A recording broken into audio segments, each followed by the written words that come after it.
ደስታ ተዋረደ። እንግዲህ ኖቤል ለዚህ ነው የጠራኝ። ይሄ ነው ፕሮግራሙ። ይሄ ነው ትልቅ ፕሮግራም አለ። ይሄን ቤት ሰብስክራይብ ያደረጋችሁና ቤተሰብ ናችሁ በጣም አመሰግናለሁ። ለሌሎች ደግሞ ሊደርስ ላይክ ሼር አድርጉ ዘንድ እጠይቃለሁ። ሰብስክራይብ ያላደረጋችሁ ደግሞ ሰብስክራይብ አድርጋችሁ ቤተሰብ እንድትሆኑ መልእክቴን አስተላልፋለሁ። ደስታ ተዋረደ። እንግዲህ ኖቤል ዛሬ ሩታን ከደስታ አሁንም ዳግም ሊያጋባ እየሞከረ ነበረ። ቀለበት ይዞ መጥቶ ነበረ ደስታ። እንግዲህ ሩታ ዛሬ ኖቫን ወንድሟን ጉድ ነው የሰራችው። እስካሁን ድረስ በጣም እያጨናነቃትና ያልሆነ ሙድ ውስጥ እንድትገባ እያደረጋት የነበረው ወንድሟ ነው። ስለዚህ ትናንትናም ከወንድሙ ጋር በጣም ተጨቃጭቀው ነበረ። ሩታ ደስታን ማግባት አለባት በሚለው ማለት ነው።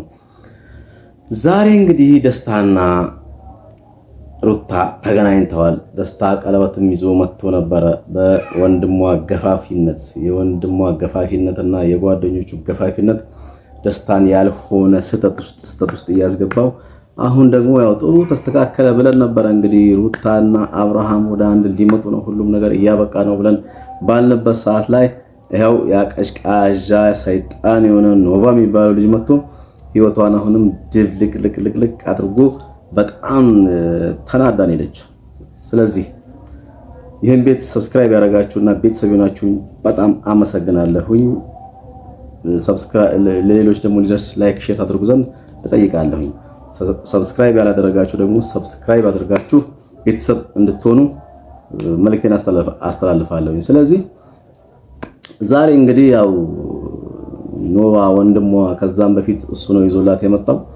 ዛሬ ደግሞ ልዩ ሰርፕራይዝ አለሽ በሚልም ጭምር እህቱን ሰርፕራይዝ እንደምትደረግ አድርጎ ቢጠራትም እሷም እንግዲህ ለዛ ሰርፕራይዝ ተዘጋጅታ ስትመጣ ያ ሰርፕራይዝ ምንድነው? ከቤቷ ውጣ አበላ ያስወጣችው የደስታ የቀለበት ጉዳይ ሆኖ ስታገኘው ያው በጣም ሩታ አዝናለች። ስለዚህ እንግዲህ የሩታ ህይወት ያው ቅድም እንዳልነው ከዛ በፊት እንዳወራ ነው በማያገባቸው ሰዎች የራሳቸውን ህይወት ያላስተካከሉ ሰዎች ጣልቃ እየገቡ ያው ከአብርሃም ጋር ያላትን ግንኙነት እንዲቋረጥና እንደዚህ ውስብስብ እንዲል ያደረጉት ዛሬም ከኋላዋ ተነስተዋል።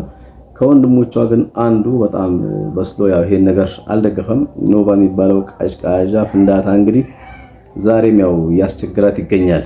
ከደስታ ውጭ የምታገቢው የለም ማንም የለም እያለ እንግዲህ እያስጨነቃት ይገኛል። እስኪ የተወሰነ ከቪዲዮቹ እንመልከትና ያው ሐሳብ አስተያየት እንድሰጡበት ደግሞ እናንተን እጠይቃለሁኝ። ቪዲዮውን ከመጨረሻው ድረስ እንድታዩትና ያው የእናንተን ሐሳብ አስተያየት እንድሰጡ አሁንም እጠይቃለሁኝ። ቤቱን ሰብስክራይብ ያላደረጋችሁ ሰብስክራይብ እንድታደርጉ እጠይቃለሁኝ ማለት ነው። ምክንያቱም አሁን ዛሬ አዲስ ነገር ይመጣል ብለን ነበረ። ከዛም በፊት በቃ የአብርሃምና የሩታ ጉዳይ ተስተካከለ፣ አሁን አንድ ሊሆን ነው ብለን ባሰብንበት ሰዓት ሁሉ ያው አዳዲስ ሐሳቦችና አጀንዳዎች የመጡ ሩታን ብጥብጥ እያደረጓት መቀጠላቸውን እንዳያችሁት ቀጥለዋል። ስለዚህ የሩታ ህይወት እኔ ካሁንም በኋላ የሚስተካከል አይመስለኝም። ምክንያቱም ያው ጣልቃ ገቡና የሷን ህይወት የሷን ህልም ለመምራት የሚሞክሩ በጣም ብዙዎች ስለሆኑ እነዛ አካላት ከሩታ ህይወት እስካልወጡ ድረስ አብርሃምና ሩታ አንድ አይሆኑም። የእናንተስ ምልከታ ምን ይመስላል የሚለውን እንግዲህ በኮሜንት እንድታሳውቁኝ እጠይቃለሁ። ሰላም ለእናንተ ይሁን።